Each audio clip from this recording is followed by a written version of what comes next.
দিন অতিবাহিত করে। 4 নম্বর আমরা বলবো এই রোজা হচ্ছে আমাদেরকে বিরত থাকা শিখায়।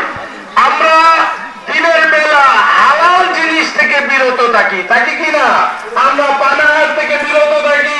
স্থাপন করে এখানেই শেষ করব। পরিশেষে বলবো সিবগাতাল্লাহ ওয়া মিন আহসানিল্লাহি সিবগা, আল্লাহর রঙে আমরা রঙিন হই। মা আতাকুমুর রাসূলু ফাখুযুহু ওয়া মা নাহাকুম আনহু ফান্তাহু। আল্লাহর রাসূল আমাদের জন্য যা নিয়ে আসছেন, হযরত মাওলানা মুফতি আব্দুল হান্নান সাহেব, এরপরে বলবেন হযরত মাওলানা মুফতি আব্দুল হান্নান সাহেব হুজুর।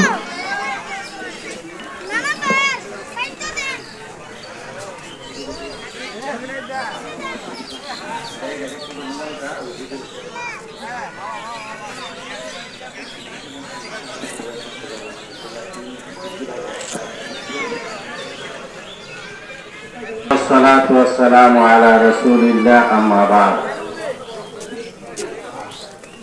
ঐতিহ্যবাহী এই সাতগ্রামের ঈদগাহ নবনিযুক্ত যিনি প্রায় 25-26 বছর পর্যন্ত এই ঈদগাহ ময়দানের সম্মানিত খতিবের দায়িত্ব পালন করছিলেন, আল্লাহর মেহেরবানিতে উনি উপস্থিত আছেন আমাদের শ্রদ্ধেয় বড় ভাই আলহাজ হযরত মাওলানা মুজিবুর। অত্র এলাকার সম্মানিত উলামায়ে কেরাম, মুরব্বিয়ানে এজাম, রোজাদার ভাইয়েরা, সর্বপ্রথমে মহান রবের দরবারে শুকরিয়া আদায় করছি যে আমার ফেরেশতারা 1 মাস রোজা রাখার পরে এই যে লোকগুলি খোলা আকাশের নিচে এসে বসলো, আমরা কি দেখেছি? ফেরেশতাদেরকে জিজ্ঞাসা করা হলে ফেরেশতারা জবাব দিবেন, আল্লাহ এরা তো দেখে নাই। আল্লাহ তাআলা বলবেন, ও আমার ফেরেশতা। সোনাগঙ্গা দারুল হুদা কামিল মাদ্রাসার আরবি প্রভাষক ছিলেন, তিনি বর্তমানে নিজামে চট্টগ্রাম নিজামিয়া দর্শের একজন ভালো মানের শিক্ষক। আল্লাহ তাআলা ওনাকে কবুল করুক, আমাদেরকেও কবুল করুক।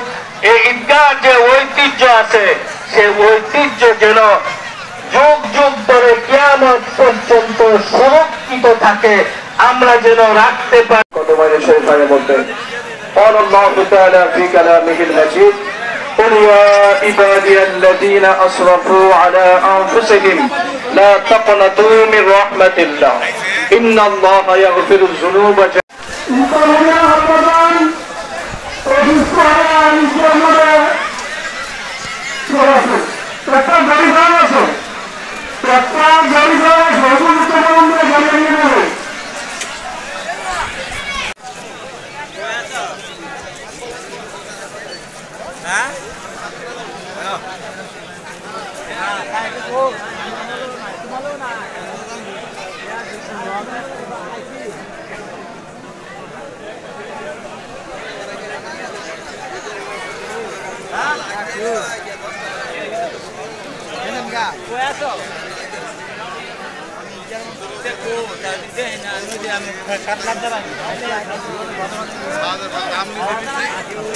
আপনার কাছে